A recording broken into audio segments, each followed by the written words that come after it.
Baik. Jadi sebelum kita mulai ya, sebenarnya tadi sudah bisa kita udah siap jam 7 tadi, cuman karena memang ada kendala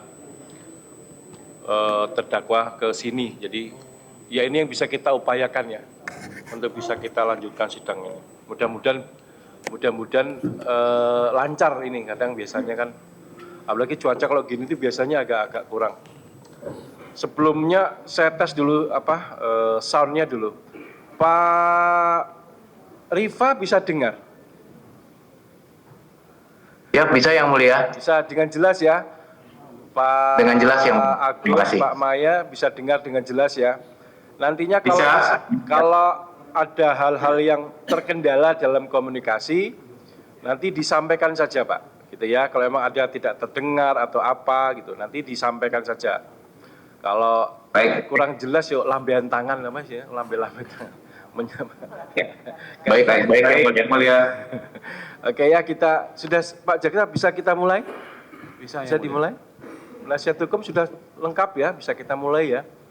Jadi hari ini baru pertama kali ini kita langsung 9 berarti ya. Baik. Kursinya cukup? Ya ini 1, 2, 3, 4, 5, 6, 7 cukup kan yang satu yang 3 bisa. Gitu ya. Baik kita mulai ya. Bismillahirrahmanirrahim. Sidang perkara tidak pidana korupsi atas nama terdakwa Rifa Siahaan, Maya Kusmaya, Edward Korni, Dimas Waraspati, Gading Ramadan Judo, Muhammad Keri Adrianto Riza, Agus Purwono, Sani Dinar Saifuddin, dan Yogi Fernandi dengan berkas perkara terpisah dinyatakan dibuka dan terbuka. Baik, silakan dihadirkan Pak Jaksa. Para terdakwa yang ada di persidangan ini.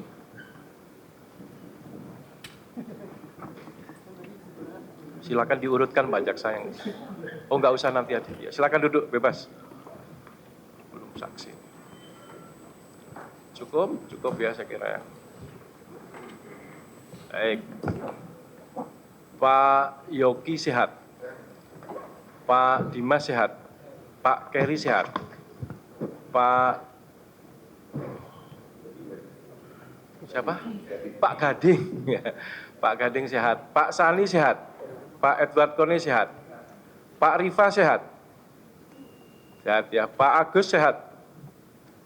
Pak Maya sehat.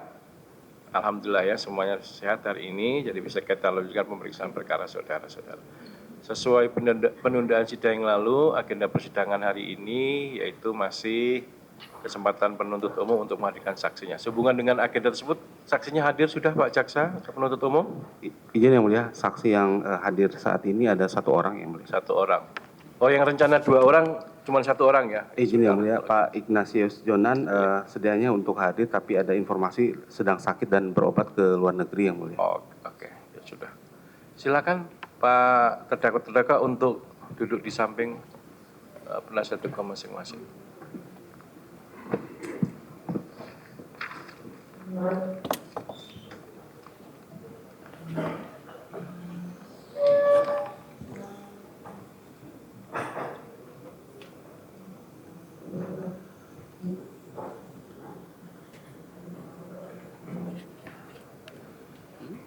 Baik.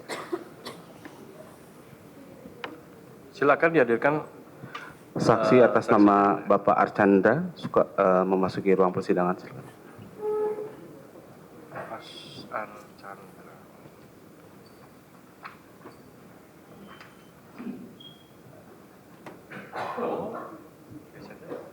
Ya, silakan dulu.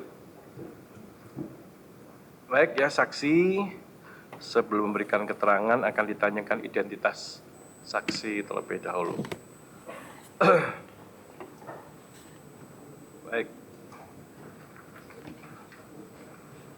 Saksi atas nama Archandra atau Arkandra? Archandra ya. Tanggalnya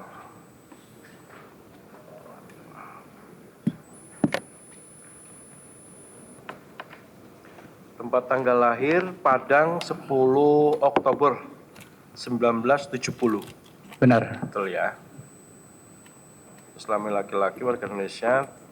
Tempat tinggal Jalan Kerinci 2 nomor 16 RT RW 0202 Kelurahan atau Desa Gunung Kecamatan Kebayoran Baru Jakarta. Benar Yang Mulia. Jakarta Timur. Jakarta Selatan. Jakarta Selatan. Agama Islam. Islam. Pekerjaan Sekarang konsultan. konsultan. Recording stopped. Oh ya. Recording in progress. Ya, ya. Sebelumnya wakil menteri ya. Sebelumnya Wakil Menteri SDM SDM. tahun 2016 sampai 2019. Benar Yang Mulia. Betul ya. Baik. Pendidikan S3. Saksi kenal dengan Rifah Sihaan? Selama saya menjabat, tidak kenal. Tidak kenal ya. Dengan Maya Kusmaya? Selama menjabat, tidak kenal. Ya. Dengan Edward Corney? Selama menjabat, tidak kenal. Kenal. Dengan Agus Purwono? Selama menjabat, tidak kenal. Oke. Dengan Sani Dinar Saifuddin? Selama menjabat, tidak kenal. Baik. Dengan Yogi Fernandi? Selama menjabat, tidak kenal. Baik. Dengan Dimas Wirhespati? Selama menjabat, tidak kenal. Baik. Dengan Gading Ramadan Judo? Selama menjabat, tidak kenal. Baik. Terakhir dengan Muhammad Keri Adrianto Riza? Selama menjabat, tidak Baik. kenal. Dengan kesembilan terdakwa tadi ada hubungan keluarga? Tidak ada hubungan Tidak keluarga. ada ya. Bersedia disumpah sebelum memberikan keterangan? Ya, silakan. Ya, silakan Bapak berdiri atau saksi berdiri untuk diambil sumpah. Silakan berdiri Bapak. Silakan maju. Ikuti lafaz sumpahnya ya, Pak yang saya pandu. Kita mulai. Bismillahirrahmanirrahim. Demi Allah saya bersumpah sebagai saksi akan menerangkan yang benar. Tiada lain daripada yang sebenarnya. Ya, silakan duduk. Jadi saksi sudah disumpah atau bersumpah dalam memberikan keterangan nantinya, berikanlah keterangan yang sebenar-benarnya, ya, apa adanya. Saksi menerangkan apa yang dilihat, didengar, dan dialami sendiri oleh saksi. Atau mengenai informasi yang saksi ketahui sehubungan dengan perkara ini. Kalau tahu ya diterangkan, kalau tidak tahu ya bilang tidak tahu. Ya, jangan sekali-kali dengan sengaja memberikan keterangan yang tidak benar. Kalau itu dilakukan maka secara otomatis melanggar sumpah atau janji yang saudara ucapkan. Konsekuensinya menurut agama itu dosa dan ada ancaman pidananya. Dalam tindak pidana korupsi ini ancaman hukumannya maksimal 12 tahun. Jadi itu ya. Sudah saya ingatkan untuk memberikan keterangan yang sebenar-benarnya. Baik, Pak Jaksa. Cuman satu ya, jadi nggak saya kasih pilihan lagi. Kira-kira berapa lama untuk pertanyaan kepada saksi? Kira-kira durasinya berapa lama? 1 jam? Setengah jam? Maksimal 1 jam yang mulia. Maksimal 1 jam. Siap. Gitu ya. Nanti juga untuk waktu yang sama juga kami berikan kepada, kurang lebihnya juga sama akan diberikan kepada penasihat hukum terakhir. Silakan Pak Jaksa untuk dimulai pemeriksaan. Terima kasih yang mulia. Saksi atas nama Bapak Archandra ya. Bapak di tingkat penyidikan pernah dimintai keterangan dan keterangan Bapak dimuat dalam berita acara pemeriksaan. Semua keterangan benar jawaban Bapak dan diberikan dalam keadaan tidak ditekan atau dipaksa, Pak? Benar ya? Oke. Di BAP saudara saksi, saudara pernah menjabat sebagai Menteri SDM di 2016 kemudian Wakil Menteri SDM di periode 2016-2019, dan Wakil Komisaris Utama PT Pertamina di periode 2016-2019. Betul Pak ya? Betul. Jadi ini pada saat Wakil Menteri SDM merangkap sebagai Wakil Komisaris Utama PT Pertamina Pak? Benar. Oke. Lanjut saksi ya. Saksi dihadirkan ke sini. Kami hanya meminta keterangan apa yang saksi pernah lihat, dengar, dan alami sendiri, dan meminta gambaran atau potret objektif saksi ya terkait tata kelola minyak mentah dan produk kilang pada Pertamina pada saat saudara saksi menjabat ya. Nanti jawaban-jawaban itu saksi yang alami, bukan pendapat dari saudara saksi ya.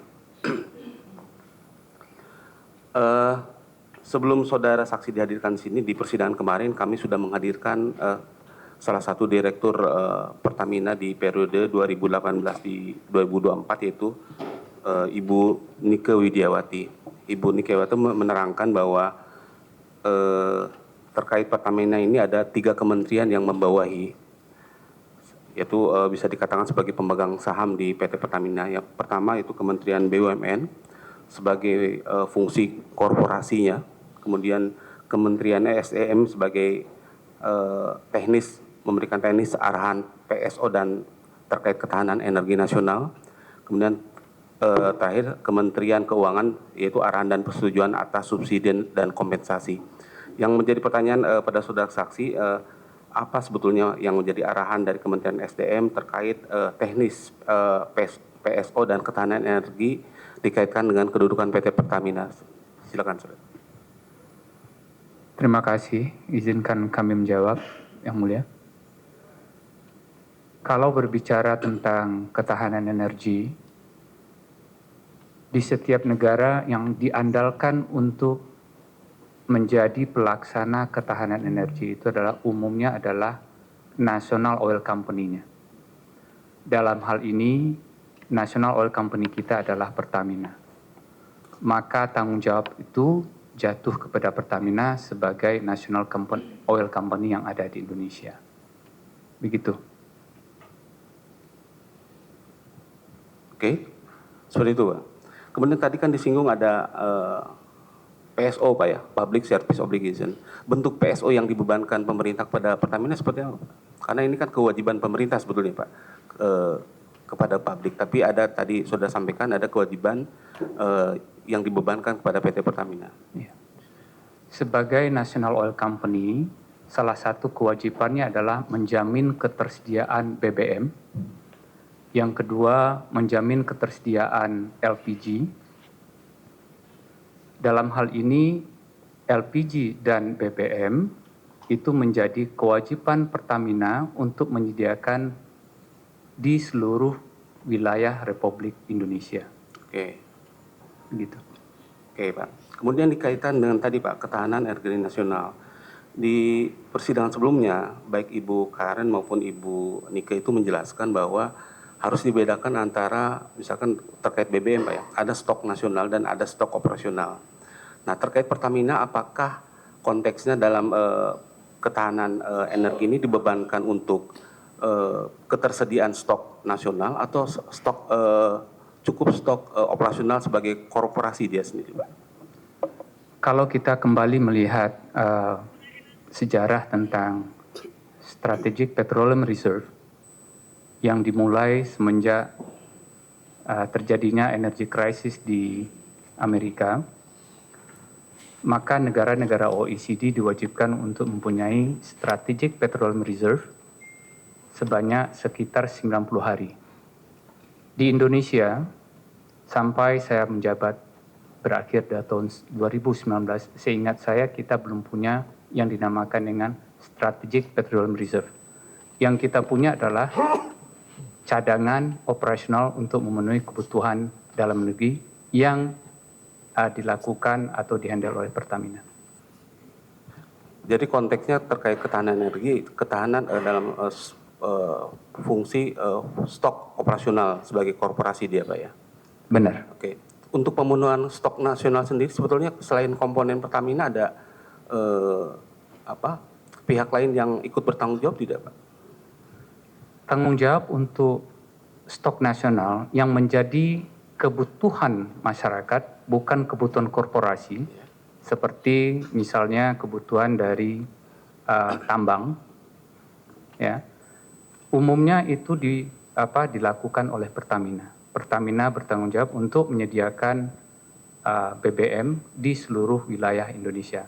Namun demikian, kita juga mengetahui bahwa perusahaan yang mempunyai izin niaga umum, juga melakukan impor, diberikan hak untuk melakukan impor juga.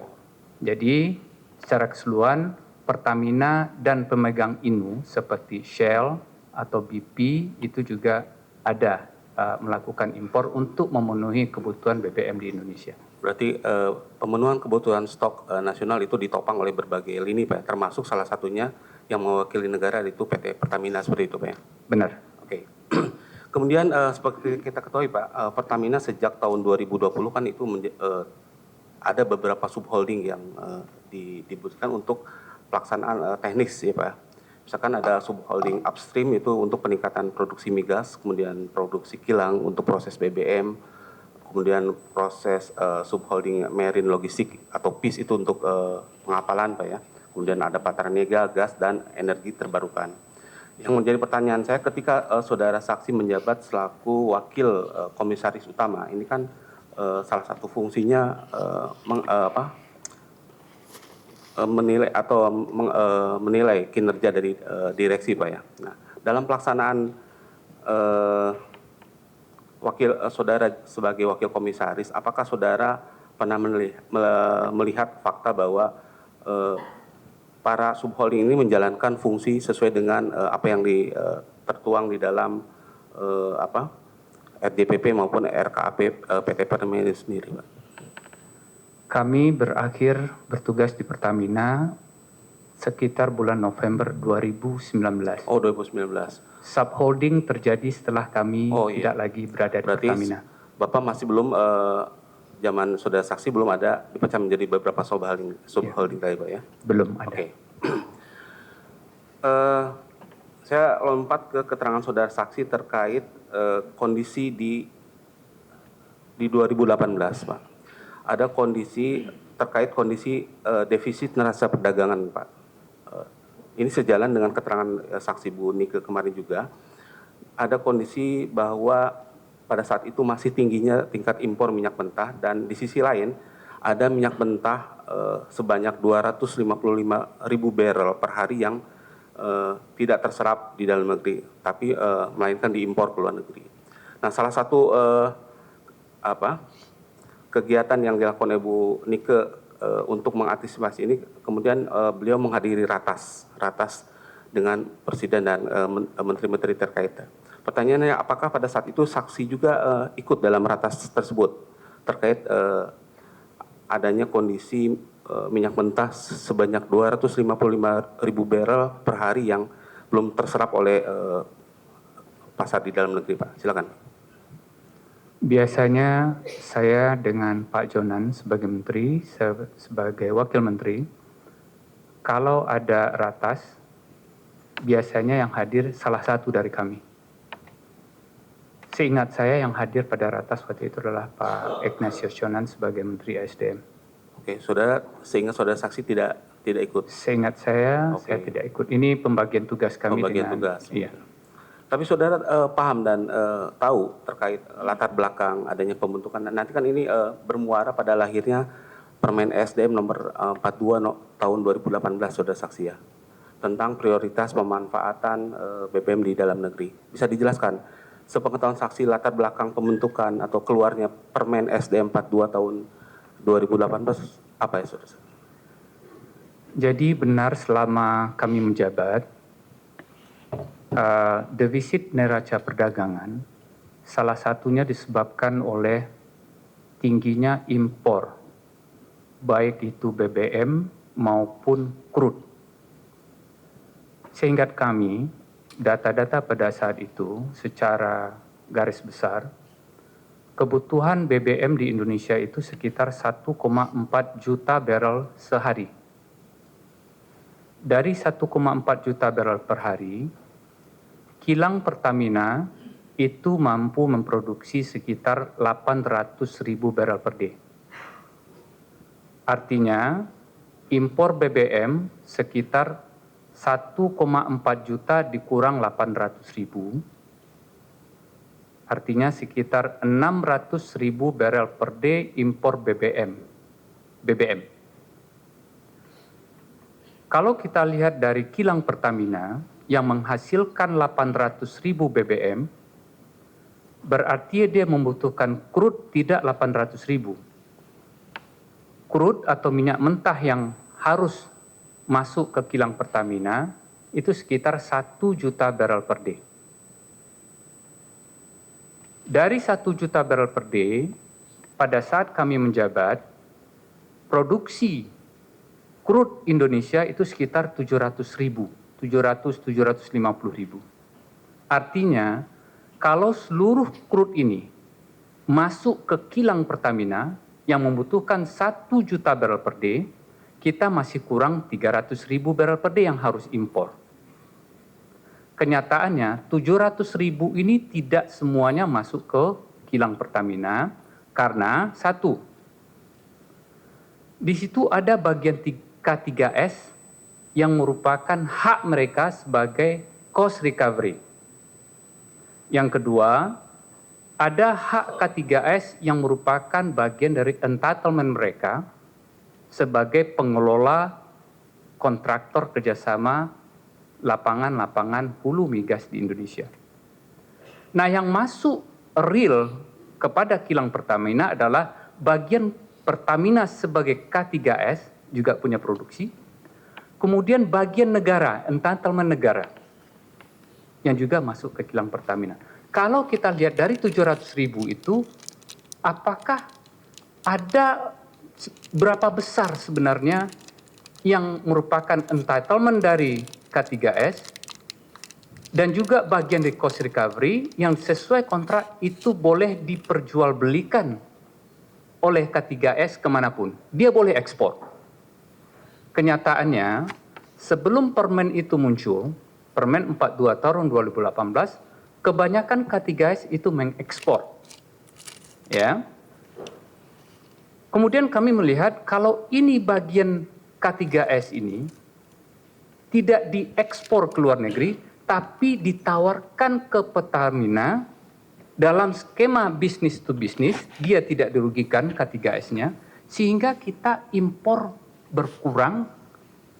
Karena apa? Yang tadi ekspor sekarang tidak lagi ekspor, tapi itu dijadikan crude untuk kilang-kilang Pertamina.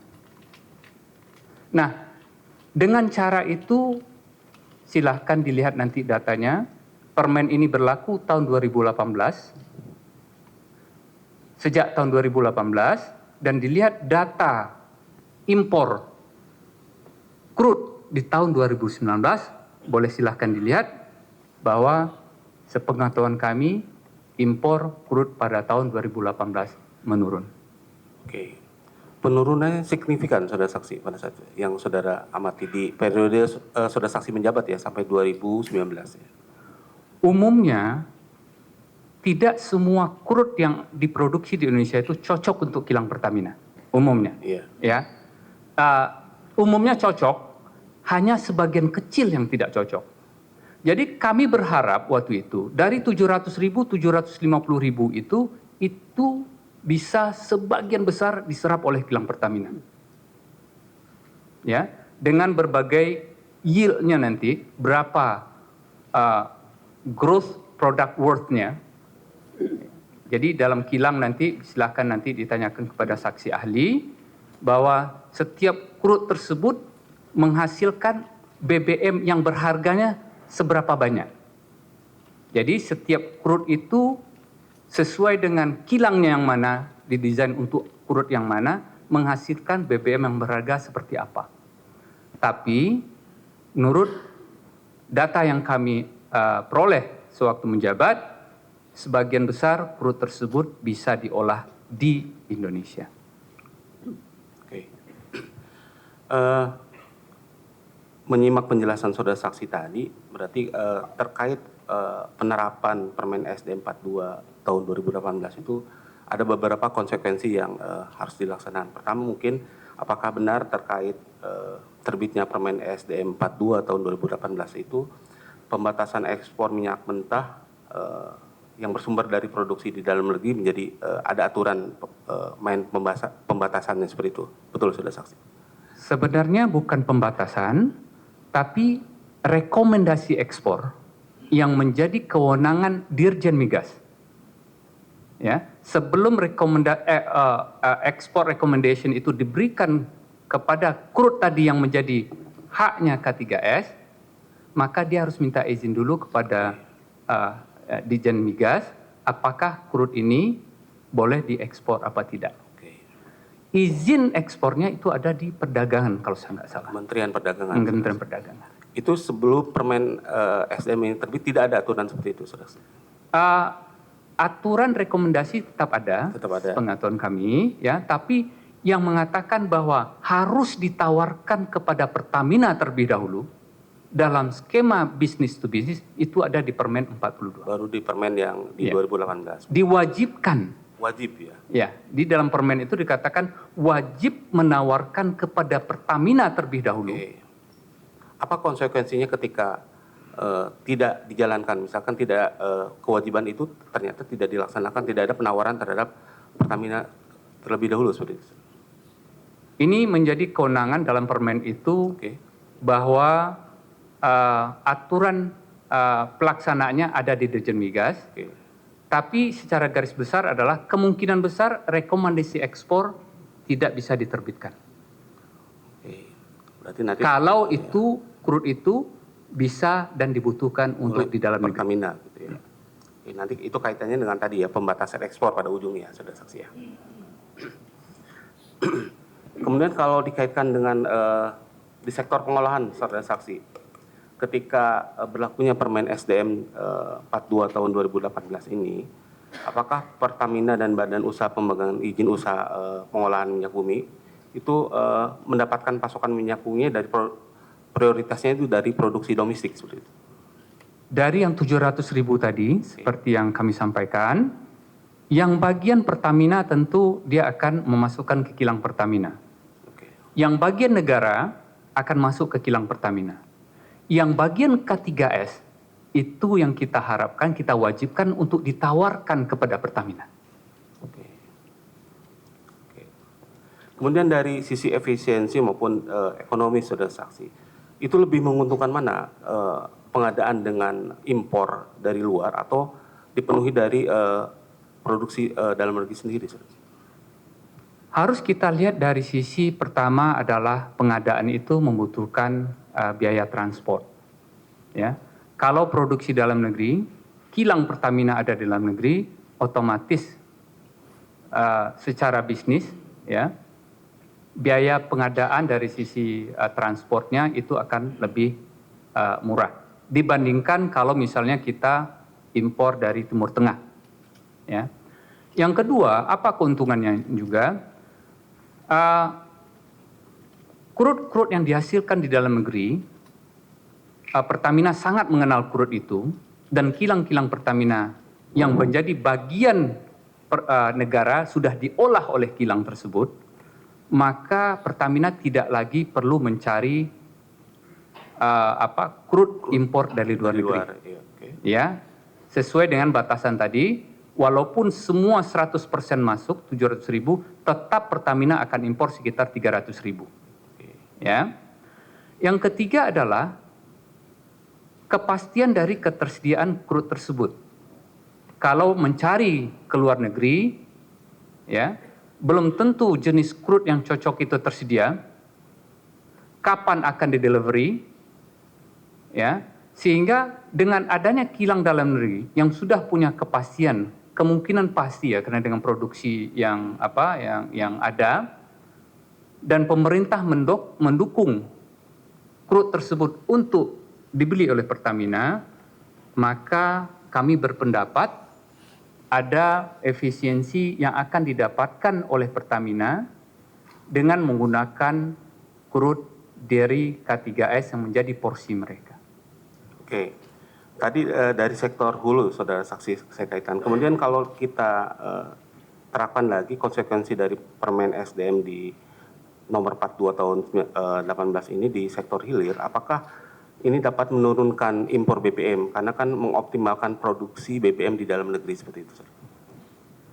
Kalau BBM dari crude tidak. Tidak, Jadi ya, Oke. kalau tadi kebutuhan BBM kita adalah 1,4 juta barrel per day, produksi kilang Pertamina maksimum pada saat itu ya kurang lebih ya 800.000, maka BBM kita impor adalah 600.000 barrel per day. Kita nggak bicara crude-nya dari mana, yang dari 1 juta yang dibutuhkan oleh Pertamina. Tetapi sekarang yang kalau seandainya kita berandai-andai, datanya silahkan nanti dilihat ya, dari 750.000 itu misalnya ya hanya 400.000 yang dijual ke Pertamina, 300.000 harus impor. Berarti impor crude kita 300.000 dari yang tidak bisa terpenuhi, kemudian 300.000 yang tadi diekspor juga harus diimpor oleh Pertamina. Sekarang 600.000 crude, 600.000 BBM. Nah, yang kita harapkan dari permen ini, yang 300.000 tadi, mungkin 300.000, mungkin 400.000 ya, itu yang masuk ke kilang Pertamina, tidak lagi diimpor. Oke, itu tujuannya, saudara saksi. Kemudian tadi kan Permen SDM ini ditujukan karena untuk salah satunya pembatasan impor produksi kita keluar. Kemudian apakah ketika itu tidak dibatasi, kegiatan impor itu bisa berimplikasi ke biaya produksi dan penyediaan BBM yang tinggi seperti itu? Ketika tadi permen belum diterapkan seperti itu. Iya. Jadi secara garis besar umumnya ya, kita juga harus melihat karena ini adalah proses trading. Trading itu bisa menit per menit, harga berubah. Tapi secara garis besar, kalau kita membeli dari impor, misalnya dari Timur Tengah atau dari West Africa yang jauh setengah keliling bumi dan masuk ke Indonesia, akan ada ongkos kapal yang mahal. Oke. Bayangkan kalau misalnya produksi minyak di Riau, kemudian diolah di Balongan. Jaraknya hanya mungkin dari Dumai ke Balongan. Dibandingkan kalau kita harus membeli dari West Africa yang jauh, masuk mungkin lewat Suez Canal, masuk lagi ke Samudra Hindia, baru ke Indonesia. Butuh waktu yang panjang, Biaya tinggi. dan biaya yang tinggi. Nah, dari situ kalau kita bisa melihat proses bisnis yang panjang kalau kita impor, ya, maka boleh dikatakan kalau kita membeli dari dalam negeri, walaupun harganya adalah bisnis to bisnis, tapi dari biaya pengadaan, kepastian crude, ya, jenis crude-nya, maka itu akan memberikan dampak terhadap biaya pengadaan BBM itu sendiri. Itu dampaknya nanti pada akhirnya ke masyarakat bisa menurunkan harga jual BBM seperti itu. Harga jual BBM itu ditetapkan oleh pemerintah, tapi yang berdampak adalah biaya subsidi dan kompensasi.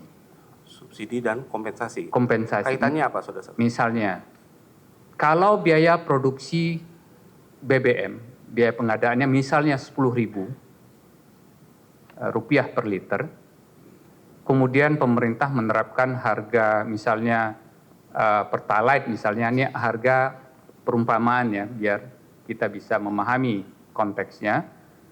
Harga keekonomiannya misalnya 10.000, tapi pemerintah menerapkan harga 8.000. 2.000 selisih ini bisa dikatakan dikompensasi oleh pemerintah. Bayangkan kalau seandainya yang 10.000 tadi biayanya bukan 10.000, karena ada ongkos-ongkos yang bisa kita hemat, misalnya menjadi 9.500, maka kompensasi sekarang bukan lagi 2.000, tapi menjadi 1.500. Oke. Kemudian selain tadi implikasinya ada biaya produksi yang tinggi, kemudian biaya pengangkutan atau kapal yang menjadi lebih tinggi. Apakah terkait perkara ini mungkin ada kita kan dalam perkara ini ada salah satu klaster itu sewa terminal BBM. Apakah adanya impor kemudian tadi biaya pengapalan tinggi itu akan menyebabkan munculnya kebutuhan storage atau penyimpanan BBM yang tinggi juga, sudah saksi?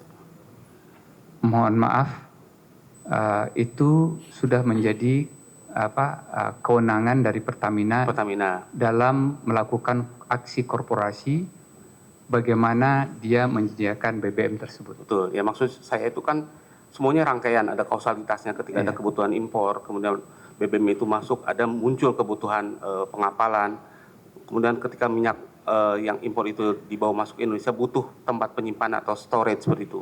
Itu kan efek dominonya seperti itu, sudah saksi ya. Secara logika benar. Oke.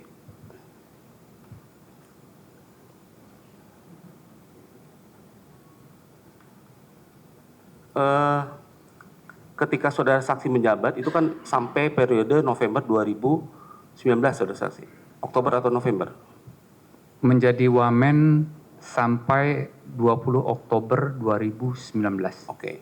Kondisi yang tadi saudara saksi jelaskan di awal, banyaknya masih tingginya angka impor minyak mentah itu masih ada, masih berlangsung, atau tadi kan ada dampak ya ketika Permen ESDM ini diterbitkan, saudara saksi tadi coba dicek di data itu akan terlihat dampaknya. Maksud saya, tapi kondisi-kondisi atau keadaan masih banyaknya impor minyak mentah yang seharusnya menjadi diserap oleh Pertamina itu masih ada kondisi seperti itu. Menurut data yang kami ingat bahwa terjadi penurunan impor pada tahun 2019. Oke. Nah, untuk berapa besar penurunan tersebut, silahkan nanti dilihat datanya. Karena saudara sudah tidak menjabat lagi pada sudah saat tidak itu. menjabat lagi sesudah itu. Dilanjut yang mulia.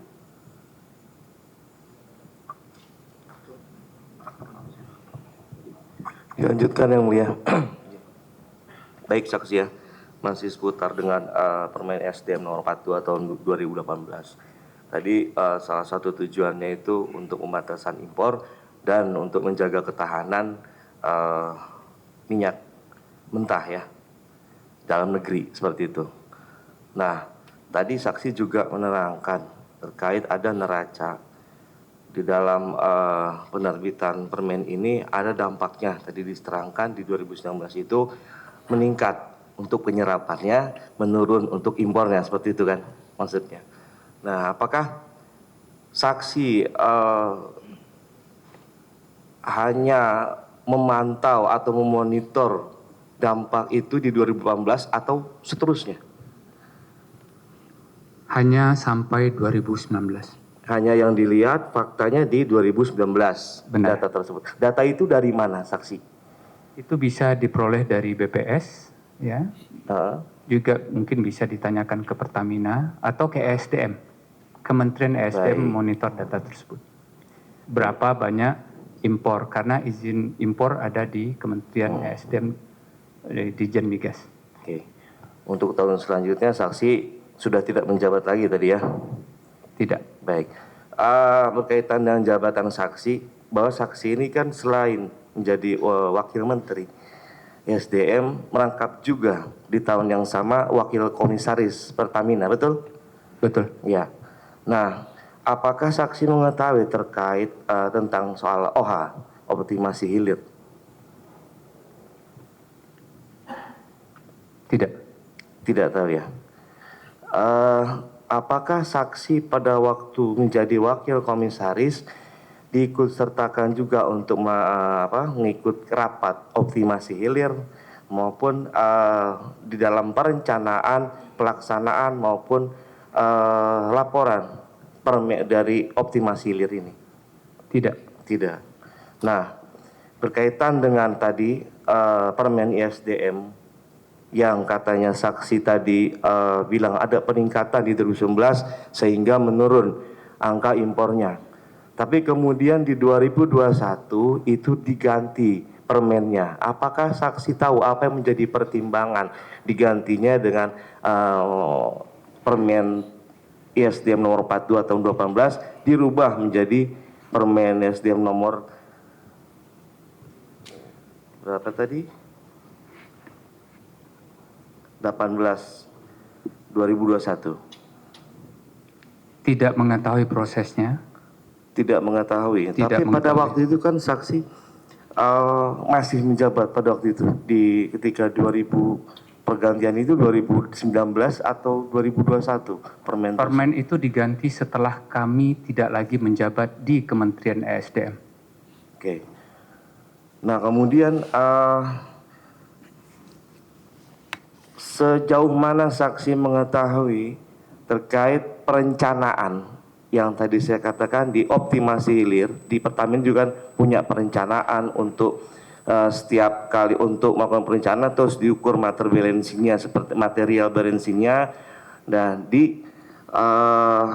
nanti dimasukkan ke dalam perencanaan untuk dilaksanakan impor maupun ekspornya. Nah, apa kaitannya pada waktu saksi jabat sebagai wakil komisaris maupun jadi wamen terhadap Permen ISDM ini? Permen ESDM nomor 42 tahun 2018 tidak ada hubungan dengan optimisasi hilir yang disebutkan tadi. Ini berkaitan dengan crude yang menjadi hak K3S yang selama ini diekspor dan kita harapkan yang diekspor tadi bisa diserap oleh kilang Pertamina.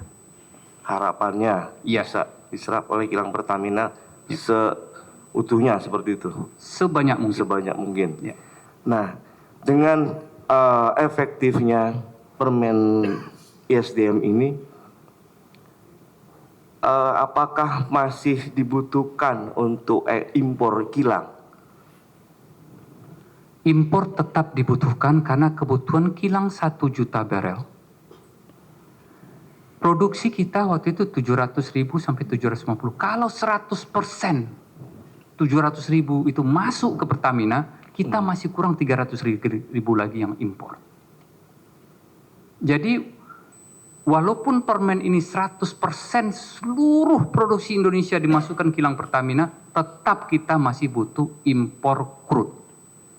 300.000. Baik, impor crude.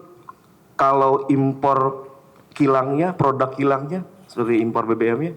Impor BBM kebutuhan 1,4 juta barrel per day, kilang Pertamina bisa memproduksikan sekitar 800.000. Artinya kita masih impor BBM 600.000 barrel per day. Walaupun sudah ditambah beberapa istilahnya sebanyak-banyaknya KKS yang waktu itu yang membantu di dalam penyerapan minyak mentahnya, namun masih tetap memerlukan impor kilang, seperti itu maksudnya. K3S itu memproduksi crude, Ya. bukan BBM. Ya. Jadi yang masuk kilang, kalau ini kilang, ya, masuk crude 1 juta, keluar 800.000 BBM. Ya. Ya. Kebutuhan kita 1,4 juta BBM-nya. Artinya BBM harus impor sebanyak 600.000 barrel per day. Yang masuk crude 1 juta ini, produksi Indonesia crude itu hanya 700.000. Butuhnya 1 juta. Kita produksi 700.000. Dari 700.000 ini tidak semuanya milik Indonesia.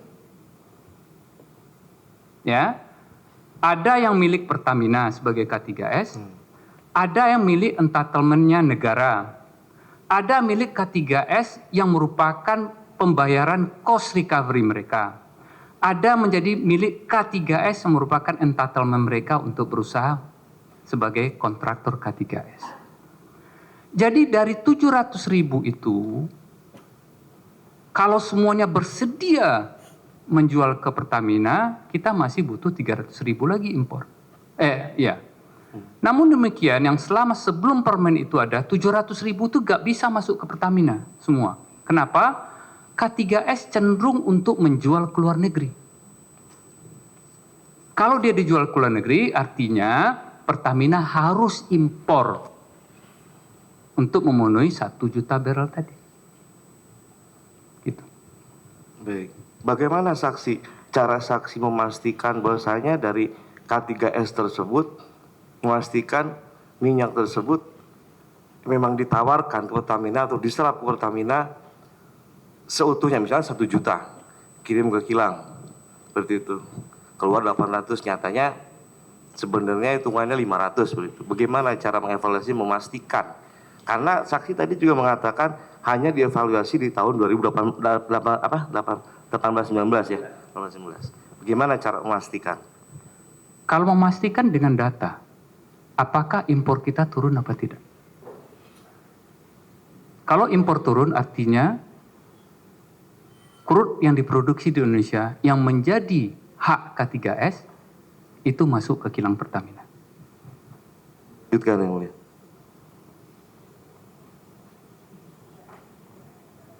Saksi ya. Saudara saksi tadi mengatakan bahwa crude di Indonesia itu memang sudah kita ketahui kualitasnya seperti itu. Jadi dengan crude yang ada di luar negeri itu memang lebih baik crude yang ada di Indonesia, seperti itu Pak Saudara.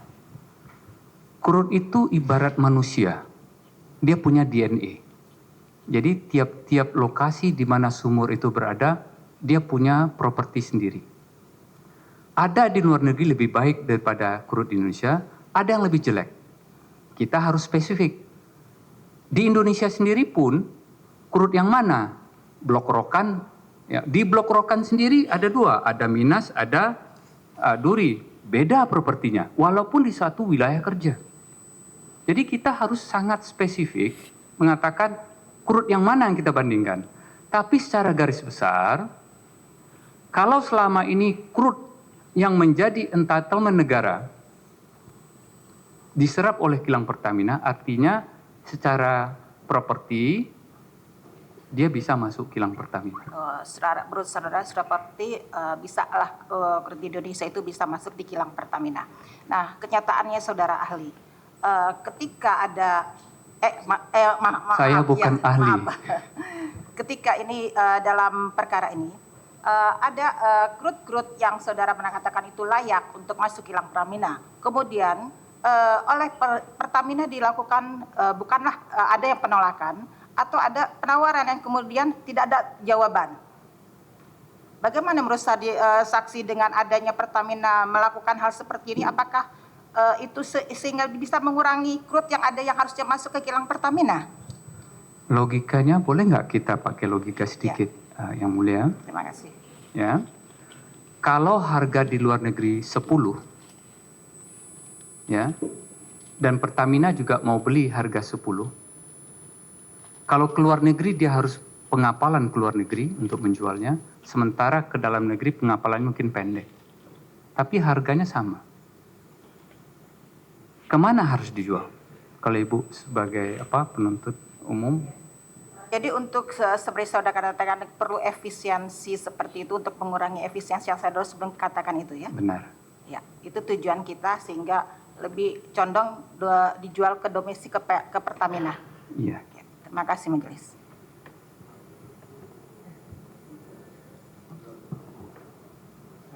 Masih ada yang mulia. Saudara saksi, minyak mentah bagian K3S saja harus dimanfaatkan untuk kebutuhan dalam negeri, betul ya? Betul. Untuk mengurangi impor dan defisit neraca perdagangan sesuai dengan Permen ESDM yang merujuk pada Ratas 2018. Bagaimana untuk minyak mentah bagian negara? Apa juga harus diprioritaskan untuk kebutuhan dalam negeri? Itu menjadi strategi energy security kita. Energy security itu adalah bagaimana kita memenuhi kebutuhan di dalam negeri dengan kemampuan produksi yang kita punya. Adalah kurang bijak. Kalau produksi di dalam negeri itu tidak digunakan untuk kebutuhan kilang di dalam negeri. Kenapa? Salah satu komponen dari energy security itu adalah security of supply dari sisi jalur perdagangannya itu harus aman. Kalau ini berasal dari crude dalam negeri dan jalur perdagangannya bisa kita kontrol, artinya energy security dari sisi supply perjalanan crude itu bisa kita kontrol. Artinya apa? Crude di dalam negeri akan lebih baik dimanfaatkan di dalam negeri dalam rangka untuk energy security. Bayangkan kalau crude kita itu berasal misalnya ya dari alat ALC Arab Light Crude dari Saudi Aramco. Kalau dia melewati Selat Hormuz misalnya, dan terjadi krisis dengan Iran, Selat Hormuz terganggu, maka energy security kita bisa terganggu. Tapi kalau sejenis Arabian Light Crude itu bisa ada di Indonesia, misalnya dari Minas misalnya ya, yang light juga, mana lebih menguntungkan? Kita ambil dari Riau atau kita ambil dari Arab Saudi? Dari Riau. Jadi selanjutnya, apa efek minyak mentah bagian negara yang dilakukan ekspor bisa diolah di kilang, tapi dilakukan ekspor dan kemudian diganti atau disubstitusi dengan minyak mentah impor jenis yang sama dengan bagaimana pendapat saudara untuk pengolahan kilang? Dengan pendapat. Dapat. Dari Keberatan yang kemarin mulia. ini keberatan. Dapat. Sudah. Tidak yang Dari kemarin yang mulia. pendapat lah. Izin yang Sebentar. mulia. Ya memang kalau kita dengarkan tadi banyak pendapat saksi. Jadi pertanyaan, karena ini saksi fakta. Nah, jadi tanya-tanya tentang faktanya saja, jangan kayak pertanyaan ahli. Tadi makanya kepleset juga ahli kan gitu. Jadi sehubungan dengan yang saksi ketahui saja. Ya, gitu. Iya. Jangan berpendapat. Silakan. Iya, mohon izin yang mulia, karena memang terkait neraca perdagangan, defisit neraca perdagangan Indonesia juga ada di bawah. Silakan bertanya, tapi jangan selalu berpendapat. Iya. Gitu ya. Ya, ayo, silakan. Tadi saudara sudah menjelaskan bahwa secara logik dan ini bahwa domestik lebih efisien ya, seperti yang saudara jelaskan. Nah, yang saya tanyakan kepada saudara, untuk bisa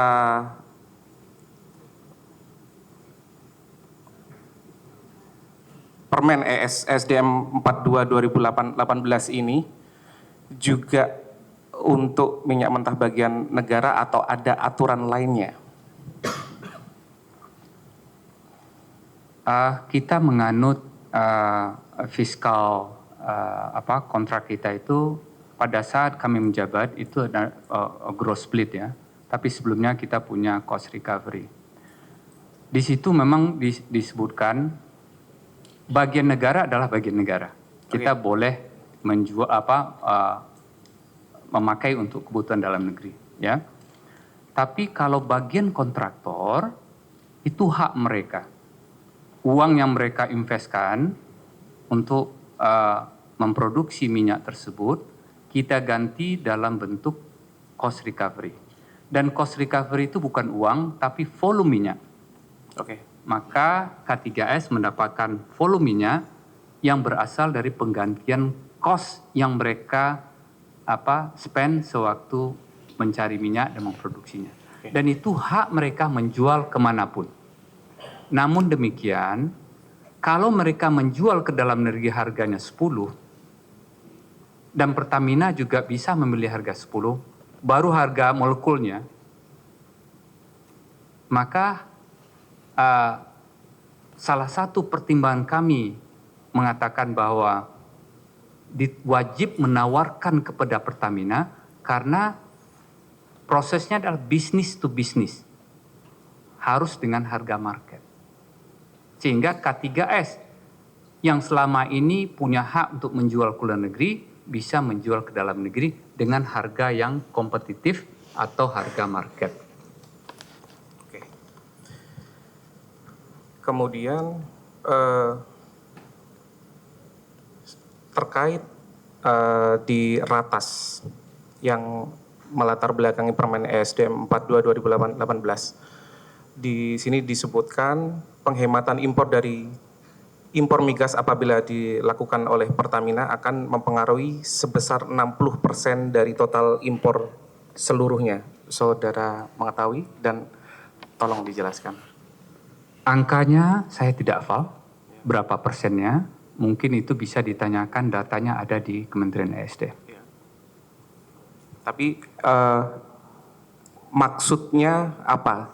Apabila Pertamina melakukan penghematan impor, akan saya tunjukkan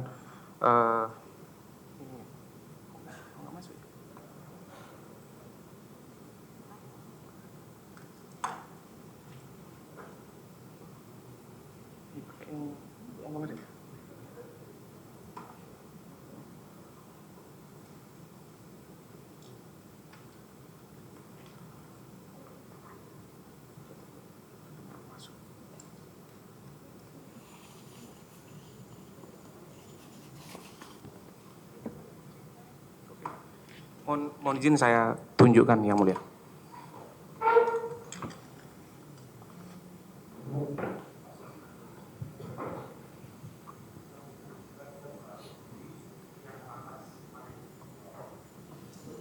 Yang Mulia, izin. Kalau tidak salah kita simak tadi, beliau ini bilang tidak hadir di ratas. Oke, ya.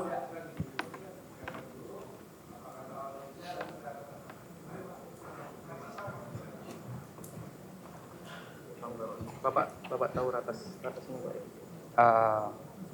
Iya, terjadi ratas, ya benar. Iya. Risalahnya, Pak? Risalahnya biasanya ratas itu dibagi ke kami sebagai, ya. Ini ya, Pak ya? Ya. Boleh. Di dokumen Pak? Tahu. Apakah ini yang melatar belakangi Permen ESDM 42? Benar. Betul ya? Coba dilihat daftar hadir, kalau bisa. Daftar hadir. Ya. Yang lebih pasti lagi hadir. Ya. Silahkan dicek, saya tidak hadir. Bapak nggak hadir? Tidak hadir. Pak Jonan yang hadir. Tidak ada. Tapi diberikan ini oleh Pak Jonan, Pak? Biasanya kami berkoordinasi, kalau ada ratas dan hasilnya dibagi ke kami. Sudah lama sekali, biasanya ya. Ya. Masih, Pak. Direktur Utama PT Pertamina agar memberlakukan peraturan yang ketat terkait urusan impor minyak karena menyangkut uang yang sangat besar, yaitu setara dengan 60% total impor yang dapat dilakukan penghematan. Mohon dijelaskan. Ya, tahu. Pada saat itu karena ini banyak sekali ratas, poin per poin saya tidak ingat. Ya.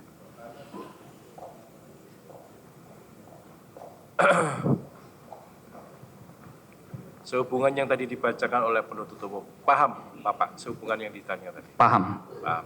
Bisa dijawab? Karena saya tidak ingat angkanya, tapi secara dokumen ratas, biasanya setelah ratas, Menteri dan Wamen itu mendapat kopinya. Ya. Ada lagi? Risalah ratas. Oh, iya. Dari catatan Kementerian SDM, apabila Pertamina melakukan penghematan dari sektor impor akan berpengaruh besar atau tidak? Iya. Kemudian terkait kilang, apakah saudara mengetahui kilang di Indonesia ini disetting untuk crude domestik atau crude impor?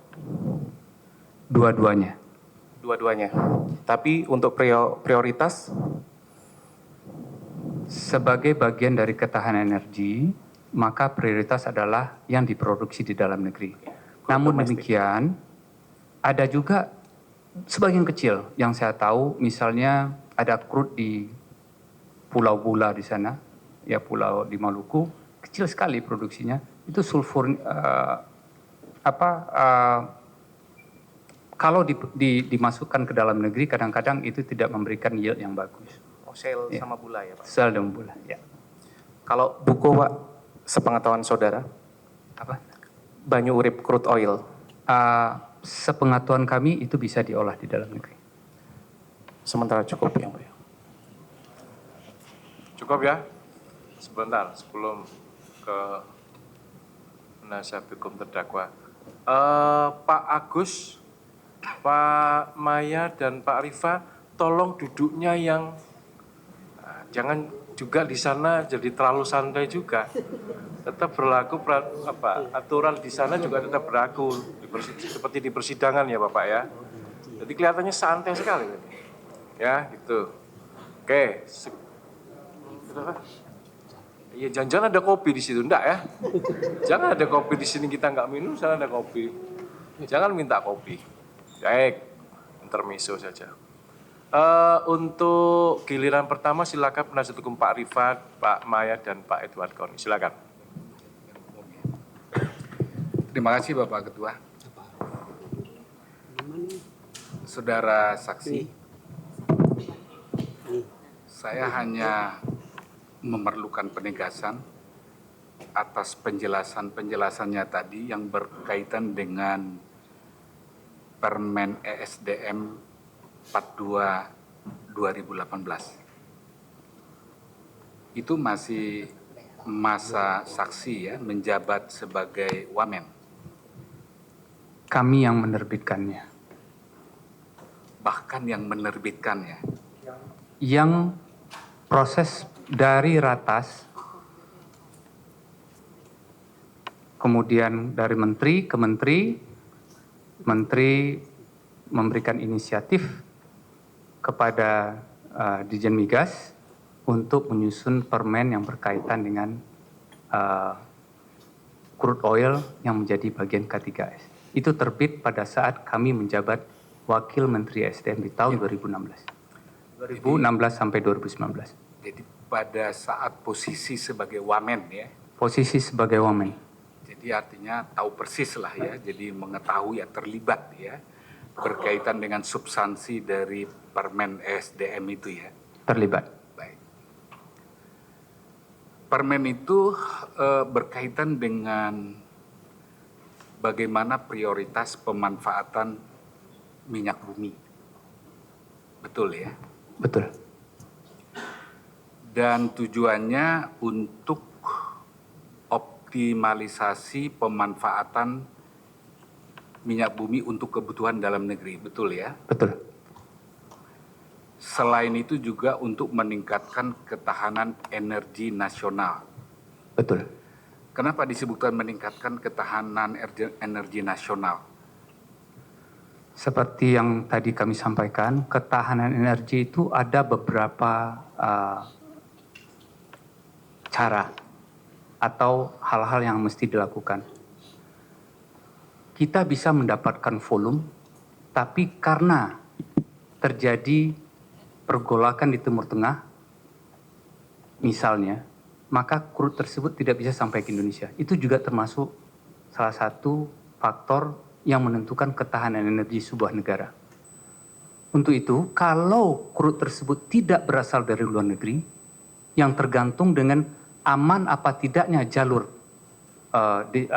transportasinya, maka kalau dari dalam negeri bisa dapat dipastikan ini akan aman. Maka kita katakan untuk menjaga ketahanan energi kita. Dan untuk itu perlu memprioritaskan minyak yang ada dalam negeri dalam kaitannya dengan ketahanan energi itu tadi, security itu tadi yang disampaikan oleh saksi. Benar. Dan kemudian saksi mengatakan dengan diterbitkannya Permen SDM ini menurun impor ya yang dilakukan oleh Indonesia, oleh Pertamina pada waktu itu. Data yang mengatakan seperti itu. Jadi menurut data, tapi datanya tidak ingat ya, saksi nggak tahu ya. Jadi nanti tadi menyebut dari BPS atau Pertamina. Dari atau, ESDM, bisa dilihat. tapi saksi tahu betul memang menurun ya. Seingat kami menurun. Baik. Tapi sekalipun begitu, tadi saksi mengatakan impor itu tetap diperlukan. Itu tadi dengan hitungan-hitungan itu tadi ya. Baik ya. Benar.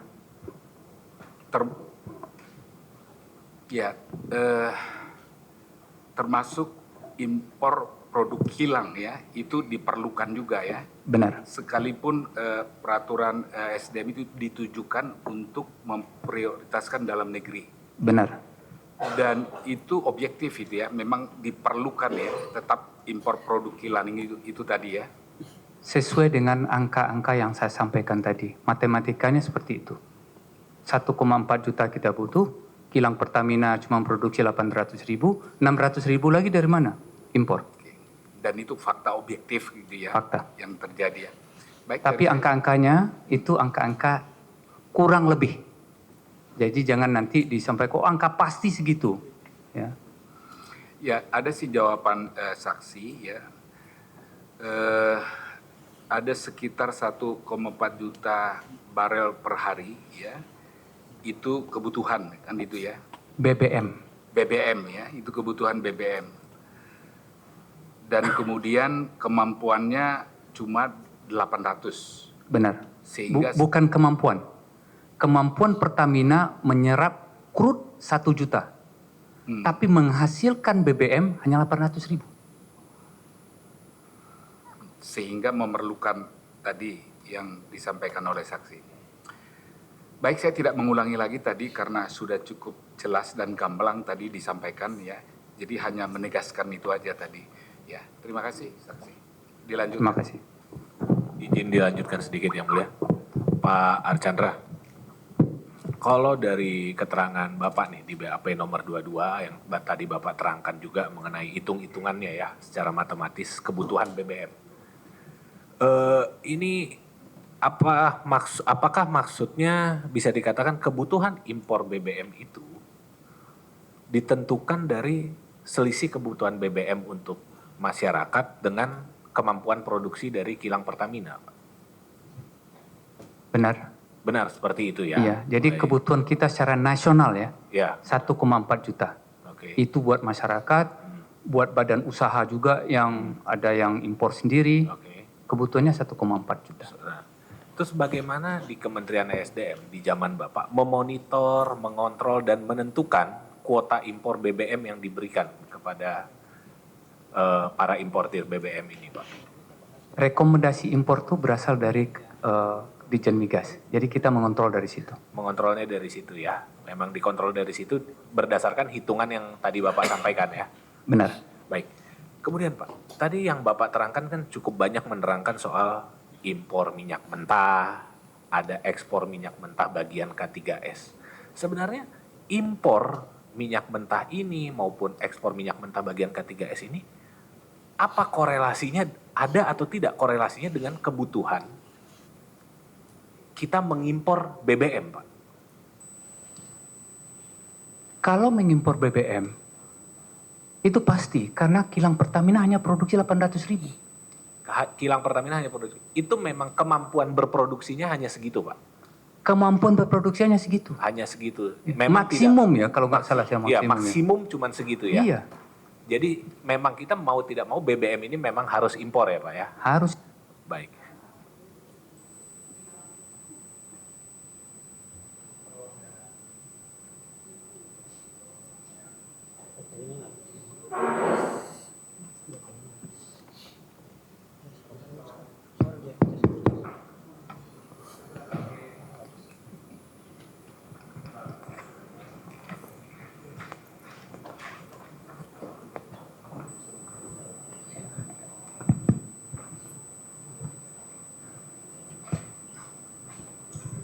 Memang kita punya kilang cuma segitu. Memang ya kemampuannya segitu ya. Kemudian Pak, tadi Bapak di awal-awal waktu ditanya penuntut umum ada bicara mengenai Strategic Petroleum Reserve ya, SPR itu, itu bicara minyak mentah saja atau juga BBM-nya, Pak? Biasanya minyak mentah. Apakah BBM juga masuk di situ, Pak? Masuk. Masuk. Kemudian nih Pak, ya seperti diketahui, ya meskipun di luar masa jabatan Bapak, sampai sekarang kan tadi Bapak bilang biasanya itu di internasional negara-negara itu menetapkan 90 hari ya. OECD. OEC ya.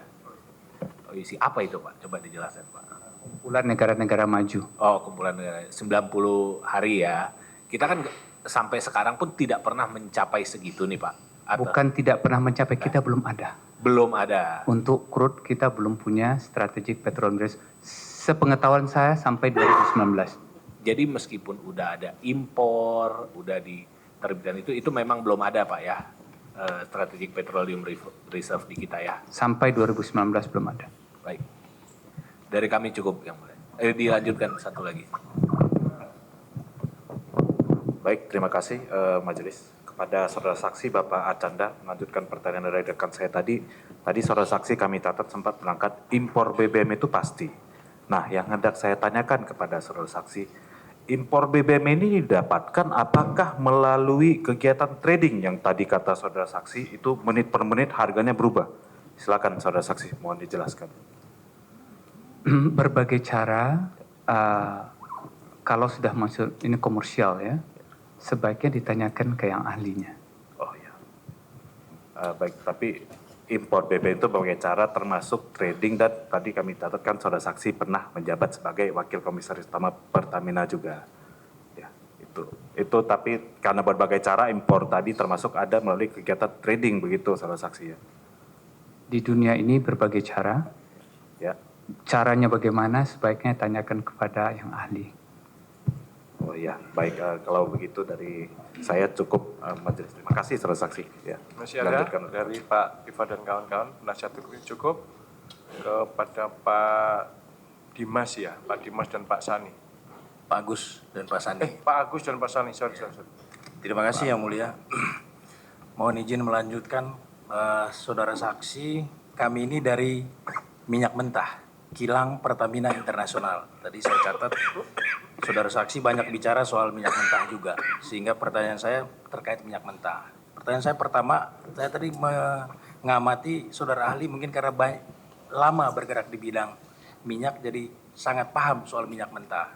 Pertanyaan saya pertama ini, apakah benar saudara saksi, sepengetahuan saudara saksi, setiap minyak mentah itu memiliki quality yang berbeda? Apakah itu light, medium, heavy, super heavy, dia punya quality yang berbeda?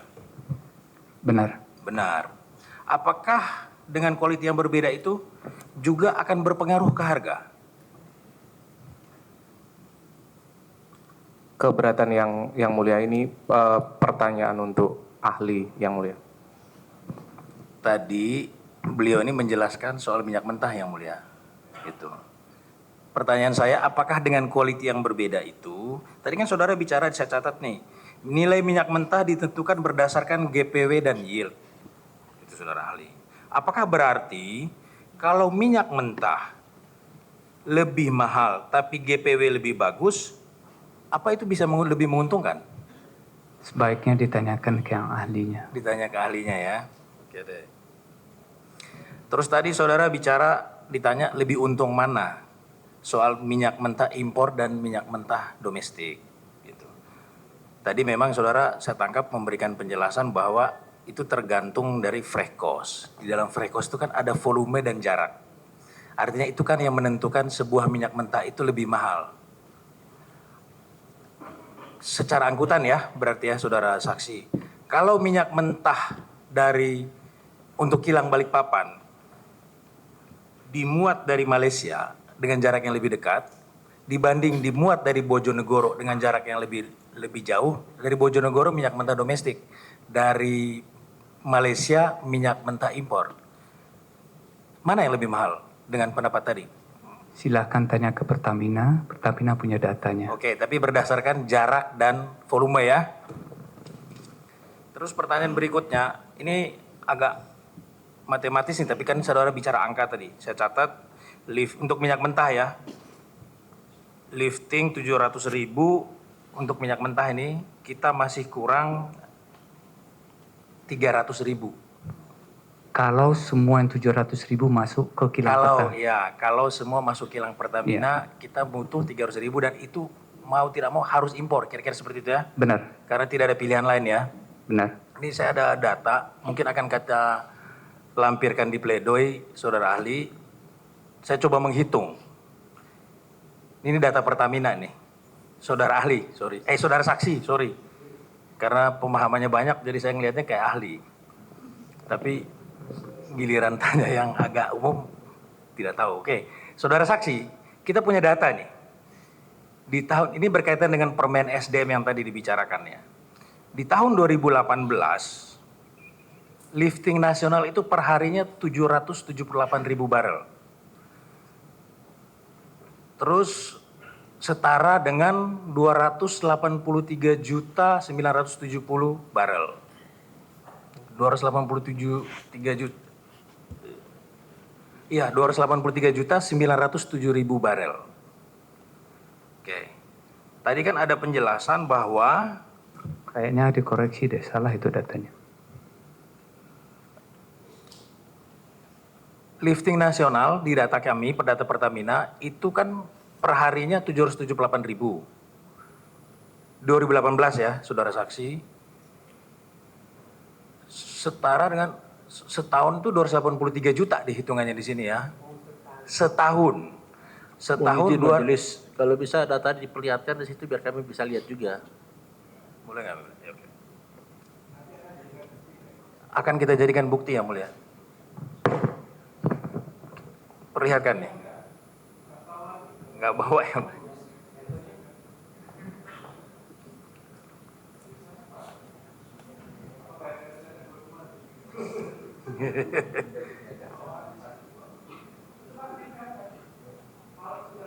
Oke, iya.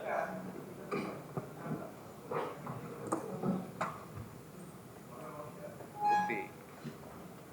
Silakan maju. Saksi silakan maju.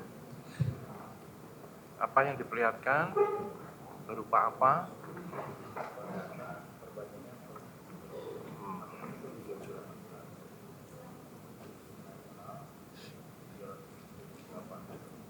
Bukti di Pak Jaksa ada yang seperti ini? Ada ya? Oh ada berarti. Tapi saya lebih detail dari Oh ya, artinya kan ada, berarti kan ada.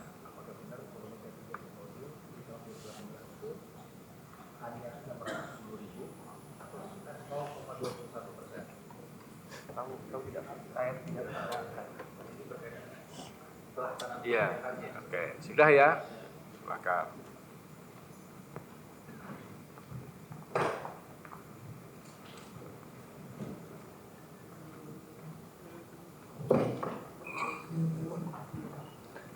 Ya, yang mulia, karena saksi ini tidak tahu angkanya, kami hanya mau menyampaikan bahwa dengan adanya permen itu kami melaksanakan dan jadi turun dari 32,4% yang tidak terserap itu hanya jadi sekitar 7%.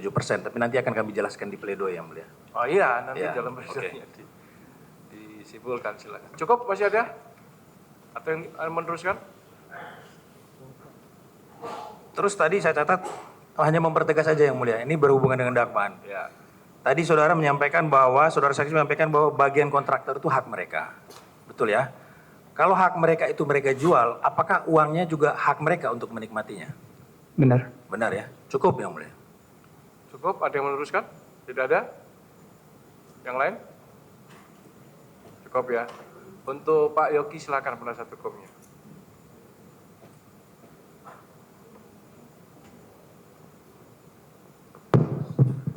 Ya, izin yang mulia, saksi. Ya, saya penasihat hukumnya Pak Yogi. Nggak usah lihat ke depan saja, nggak apa-apa. Hadap sini saja Pak. Nanti Hadap ke depan saja, layarnya saksi. Di sini terus susah nanti. Ke sini saja didengarkan, nanti Bapak saksi jawab saja. Silakan. Saksi, saya mau menanyakan mengenai Permen SDM nomor 42 ya. Saksi sudah banyak menjelaskan di BAP. Nah, saya akan menunjuk BAP saksi nomor 9 yang pada intinya saksi menyatakan bahwa Permen SDM nomor 42 ini fokus mengatur minyak bumi bagian kontraktor atau K3S yang pada saat itu, yang sebelumnya, sebelum ada Permen SDM itu boleh dijual kemanapun. Saksi menyatakan begitu ya. Yang ingin saya tanyakan, saksi, dalam penyusunan filosofis untuk Permen SDM ini dibuat, itu tujuannya itu untuk mengatur kontraktor K3S atau untuk mengatur Pertamina sebenarnya secara filosofis ya?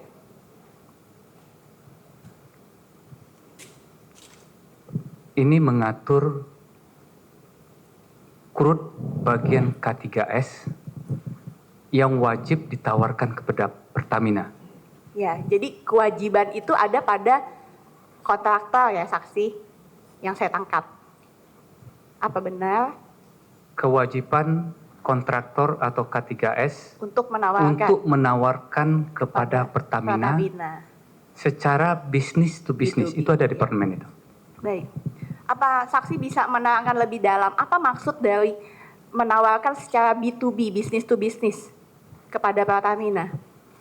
Kalau selama ini K3S menjual dengan harga Rp10 per barrel misalnya ke luar negeri, tentu K3S ini berharap juga harga dengan Pertamina juga Rp10.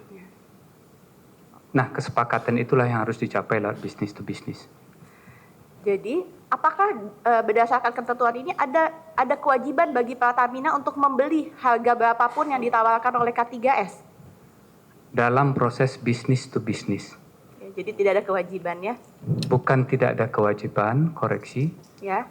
Kewajiban K3S menawarkan ke Pertamina secara business to business. Baik, saya lanjutkan ya. Apakah saksi mengetahui bahwa dalam memilih minyak mentah kilang itu berbasis keekonomian, bukan berbasis harga? Apakah saksi mengerti mengenai itu? Harga crude tergantung nanti growth product worth-nya. Ada reference misalnya Brent, maka untuk minyak atau crude tertentu kalau referensinya Brent, kalau kualitasnya lebih baik dari Brent maka harga lebih tinggi sekian dolar dari Brent. Kalau kualitasnya lebih rendah dari Brent maka harganya lebih rendah dari Brent. Dan ini yang dinamakan dengan business to business untuk mengetahui berapa harga market dari crude tersebut. Saya mencontohkan apabila ada minyak mentah domestik saksi yang lebih mahal harganya, apakah ada kewajiban dari lebih mahal secara keekonomian ya? Apakah ada kewajiban bagi Pertamina untuk membeli atau menyerap itu minyak domestik tapi secara keekonomian lebih mahal, merugikan gitu? Kita tidak bisa melihat hanya dari sisi harga, karena harga misalnya kualitasnya lebih tinggi dari Brent, tentu harganya lebih mahal. Betul. Tapi hasil dari kilang juga akan lebih banyak. Betul. Oke. Siapa yang biasanya menilai mengenai kualitas keekonomian itu saksi? Apa saksi tahu? Di Kementerian ESDM ada itu referensi harga. Oh, ada referensi harganya. Ya. Oke. Saya lanjutkan. Apakah saksi mengetahui terdapat banyak minyak mentah impor yang lebih sesuai dengan kilang Pertamina dan memberikan keekonomian yang lebih baik daripada minyak mentah domestik? Belum tentu. Belum tentu. Oke. Begini, tadi kan saksi sempat menyatakan ya kepada JPU bahwa berkaitan dengan minyak mentah impor itu ongkos angkutnya atau biaya freight cost-nya itu pasti lebih mahal daripada minyak mentah domestik begitu ya. Nah, keterangan saksi itu berdasarkan pemahaman saksi sendiri atau memang ada data yang menyebutkan begitu? Silahkan tanya ke yang ahlinya mengenai freight cost. Oke, saya lanjutkan. Apakah saksi tahu bahwa berdasarkan data Pertamina mengenai impor minyak mentah yang dilakukan dengan volume yang lebih besar, ongkos angkutnya per barrel itu menjadi lebih murah daripada ongkos angkut untuk minyak mentah domestik karena volume yang diangkut itu lebih kecil? Secara logika, kalau dia lebih dekat, maka dia akan lebih murah. Oh, berarti berdasarkan logika saksi ya. Oke. Sekarang saya lanjut menanyakan, saksi tadi pernah menyatakan bahwa minyak mentah domestik itu memang lebih diprioritaskan dibanding minyak mentah impor begitu ya. Nah, apakah saksi mengetahui bahwa Kementerian SDM itu ada menetapkan kuota impor bagi minyak mentah sebagai bentuk kontrol dan pembatasan untuk impor minyak mentah. Rekomendasi impor, Bukan kuota. rekomendasi ekspor itu diberikan oleh Kementerian SDM lewat Ditjen Migas. Izin saksi, yang saya tanyakan adalah kuota impor minyak mentah Kuota impor juga ada di Kementerian SDM. di Kementerian SDM ya. Nah, apakah selama ini Pertamina bisa melakukan impor melebihi kuota impor minyak mentah yang dikeluarkan oleh Kementerian SDM itu? Biasanya tidak. Tidak. Apakah pertimbangan dari Kementerian SDM dalam menetapkan kuota impor bagi minyak mentah?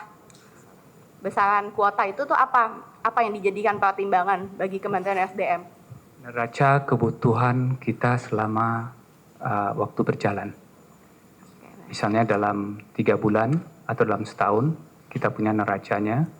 Kira-kira tahun ini kenaikan kebutuhan berapa?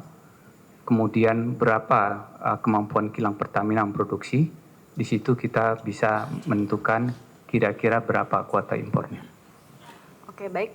Saya hanya butuh penegasan, berarti memang selama sepengetahuan saksi, selama saksi bekerja di Kementerian SDM, bahwa memang Pertamina itu umumnya tidak pernah melakukan impor melebihi kuota yang ditetapkan oleh SDM, gitu ya? Silahkan tanya Pertamina. Oke, terima kasih saksi atas ilmunya. Cukup dari saya. Cukup? Ditambahkan? Cukup? Tidak ada? Baik. Silakan penasihat hukum Pak Dimas, Pak Kading, dan Pak Muhammad Kari. Silakan. Terima kasih Bapak Ketua, Pak Archandra. Saya perkenalkan dulu ini Pak, supaya Bapak menjawab juga pas begitu.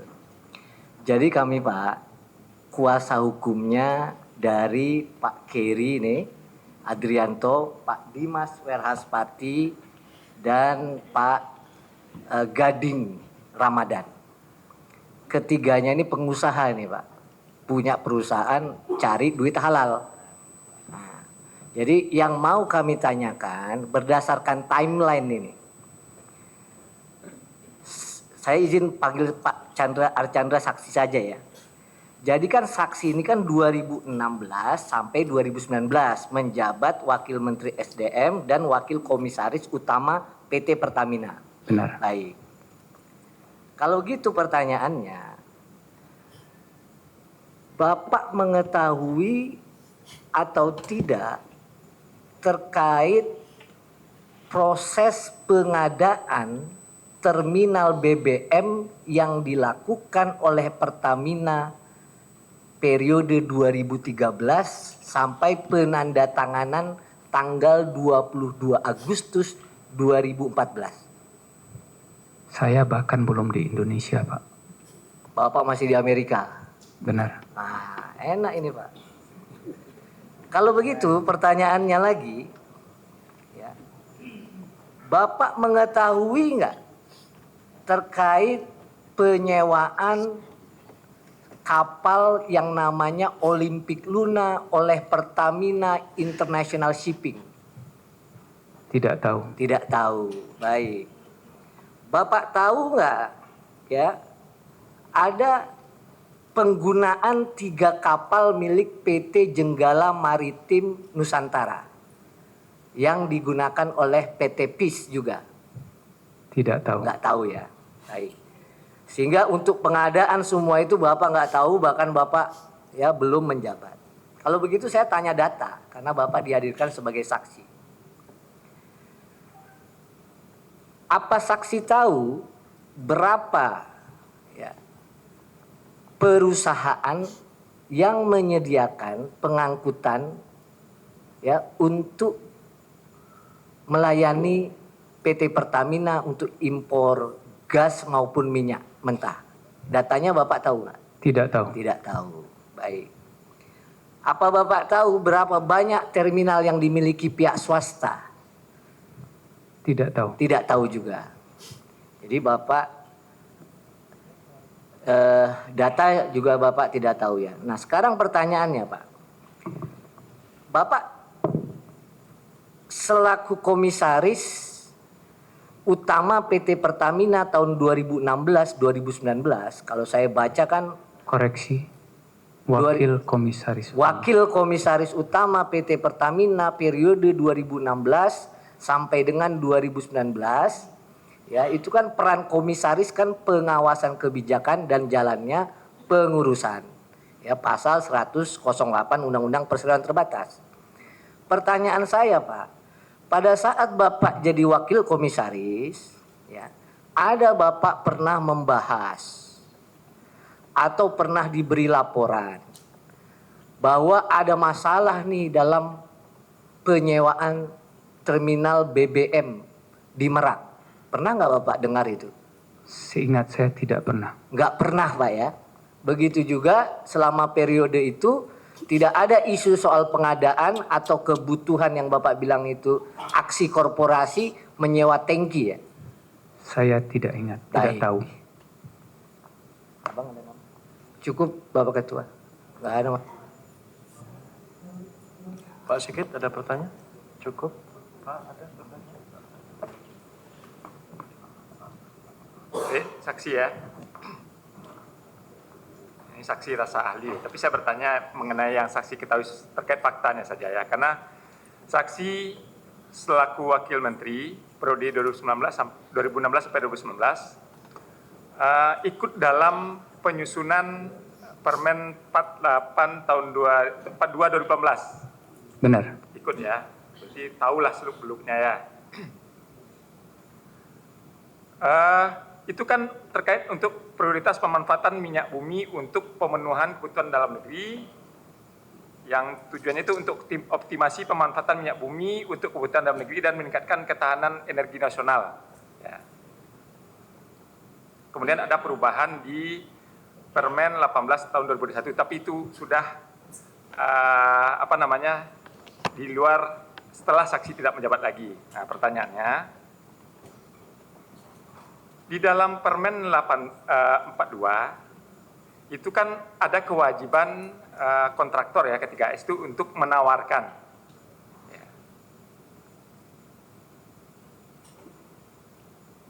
Ada klausula mengenai kalau ada kesepakatan. Ya. Yang saya ingin tanyakan, dalam pembahasan Permen itu, apakah asumsi dalam pembuatan Permen itu, negosiasi itu pasti terjadi kesepakatan?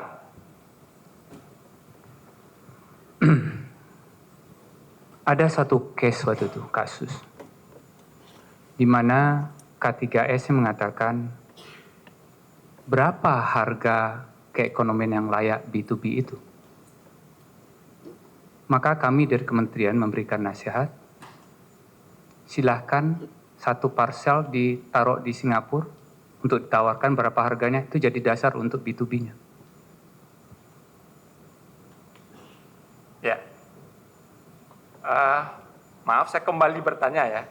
Yang saya ingin tanya ini sebenarnya pembahasan Permen ini sehingga muncul bahasa menawarkan, kenapa tidak wajib menjual?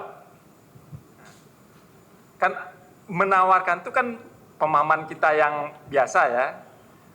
Ya kalau tidak terjadi kesepakatan ya tidak jadi. Tetapi di dalam Permen ini tidak ada klausula lebih lanjut, tapi itu muncul di Permen 18 tahun 2021, tapi itu tidak masa jabatan saksi lagi. Nah, itu yang saya tanya. Sebenarnya dari Permen itu apa yang hendak dituju sebenarnya? Apakah itu memang harus dijual atau memang hanya sekedar proses menawarkan saja? Ikuti prosedurnya, kalau memang tidak sepakat ya sudah. Dalam hal ini kita harus berhati-hati berhubungan dengan K3S. Sanctity of the contract. Ya, menghormati kontrak, PSC kontrak. Di mana bagian kontraktor itu hak mereka. Dan mereka berhak menjual kemanapun. Namun demikian, kalau Pertamina mampu membeli dengan harga yang ditawarkan di luar negeri, itu yang dinamakan B2B. Kalau kita wajib menjual, dia tidak punya opsi. Nah, disilahkan nanti dari sisi hukum kalimatnya ditanyakan ke ahli. Karena filosofi menurut kami waktu itu, kalau bagian K3S ini ditawarkan ke Pertamina dengan harga B2B, yang dalam satu case yang saya sebutkan tadi, itu boleh kok satu parsel ditaruh di Singapura, ditawarkan berapa harganya, itu menjadi dasar harga B2B. Artinya apa? Secara logika, ya, kemungkinan besar kalau harganya hampir sama, kenapa harus diekspor? Baik. Tadi saya menangkap, kalau nak keliru ya, makanya minta dikonfirmasi.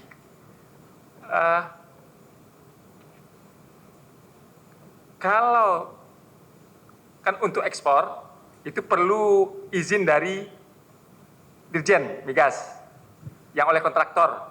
Rekomendasi izin ada di Kementerian Perdagangan. Ya, rekomendasi. Perlu rekomendasi. Nah, saya menangkap tadi kalau itu tidak terjadi, rekomendasi tidak akan dikeluarkan. Betul nggak begitu tadi yang saya tangkap? Silahkan nanti tanya ke Dirjen Migas karena di dalam permen dikatakan peraturan pelaksanaannya ada di Dirjen Migas. Ya, yang saya tanya, ini kan saksi selaku wakil menteri nih. Apakah Dirjen Migas itu berada di bawah saksi? Benar? Saya tanya kepada saksi selaku saksi waktu itu menjadi wakil menteri. Jawabannya, ya jangan saya suruh bertanya ke yang lain. Jawabannya boleh kalau tahu jawab, kalau tidak tahu jawab tidak tahu. Itu saja. Apakah tahu saksi jawabannya? Diulang pertanyaannya. Tadi saya menangkap, kalau saya tidak keliru, dalam proses penawaran itu, saya ragu apakah penawarannya yang tidak dilakukan atau kesepakatan yang tidak terjadi, itu kan K3S menjual ke mengekspor keluar. Nah, yang saya tangkap tadi saksi ada menyampaikan bahwa kalau itu dilakukan ya rekomendasi tidak akan dikeluarkan oleh Dirjen Migas. Saya menangkap begitu bahasanya. Benar. Bisa diperjelas maksudnya apa itu? Kalau terjadi kesepakatan berarti tidak ada impor. Ya. Maksudnya porsi itu tidak diimpor. Kalau seandainya tidak terjadi kesepakatan, apakah akan diberikan rekomendasi ekspor? Kan itu pertanyaannya. Ya. Ya. Sekarang data mengatakan, pada saat itu 2019 impor turun. Artinya kesepakatan terjadi. Case yang disampaikan tadi bahwa tidak terjadi kesepakatan maka ekspor tidak diberikan. Kalau data mengatakan bahwa turun artinya case itu kemungkinan kecil terjadi. Ya, yang saya tanya itu kan kemungkinan ya. Yang saya tanya itu dari sisi aturan, apakah ada aturan waktu itu atau ada kesepakatan atau kebijakan di internal SDM berupa kalau memang tidak sepakat jangan dikeluarkan rekomendasi supaya dia tetap terserap oleh Pertamina. Ada enggak yang saya tanya itu? Fairness untuk K3S ya. Dalam hal ini memaksakan bahwa itu hak mereka. Kembali lagi jawaban yang tadi. Iya. Ya, oke.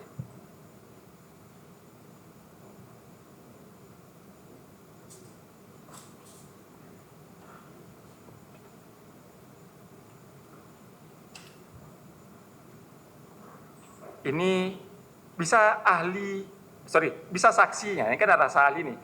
Bisa saksi jelaskan selama saksi menjabat selaku wakil komisaris, ada tidak saat itu melakukan pembahasan terkait dengan persoalan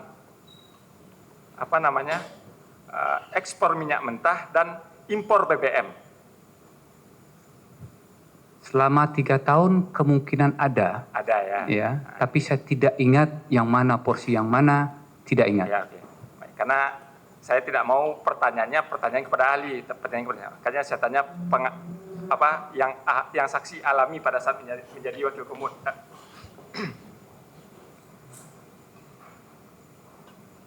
Saat itu apakah saksi mengetahui tempat-tempat yang menghasilkan minyak mentah di Indonesia? Mengetahui. Bisa sebutkan mana saja? Yang terbesar, 2 terbesar itu Blok Rokan, kemudian Cepu. Kalau Banyu Urip pernah dengar?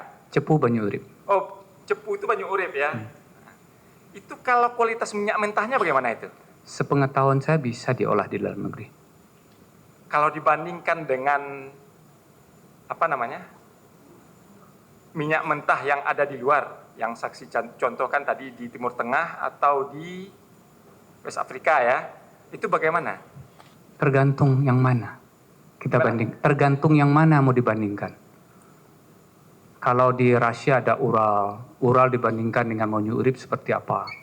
Atau di Arab Saudi ELC, atau di West Africa Bonny Light. Kita harus bandingkan satu persatu. Oh, minyak luar negeri itu akan lebih bagus. Ada yang lebih bagus, ada yang lebih jelek. Jadi harus spesifik. Yang mana yang mau kita bandingkan? Baik. Kalau begitu pertanyaannya saya rubah. Apakah saksi menjabat menjadi wakil Komut itu pernah enggak ada pembahasan mengenai kualitas minyak mentah Banyu Urip ini dibandingkan minyak mentah yang ada di luar? Kalau itu diolah di kilang-kilang, itu akan tetap lebih menguntungkan daripada harus kita impor. Pernah itu dibahas? Yang kita di ESDM. Ini di Pertamina yang saya tanya. Oh, di Pertamina. Ya, waktu saksi menjadi Komut. Tidak. Tidak. Seingat saya itu sudah masuk ranah direksi. Ya.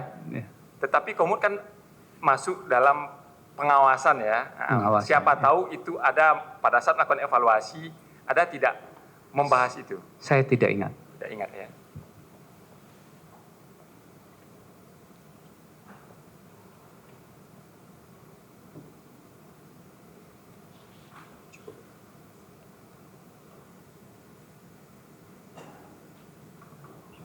Baik, saya kira cukup. Sudah ada bukti surat yang akan disampaikan? Ada atau tidak untuk saksi? Permen tidak ada? Tidak ada sebagai bukti, oke. Baik, tanggapan berikutnya. Untuk Pak Rifa ya, sudah mendengar keterangan saksi ya. Terhadap keterangan saksi ada keberatan saudara? Tidak ada yang mulia, terima kasih. Tidak ada. Pak Maya, Gus Maya? Tidak ada yang mulia, terima kasih. Kemudian Pak Edward Koni? Dari saya tidak ada yang mulia, terima kasih. Tidak ada. Pak Agus? Ada Tidak ada yang mulia dari saya. Pak Sani? Pak Gading? Pak Yogi, sorry. Salah terus.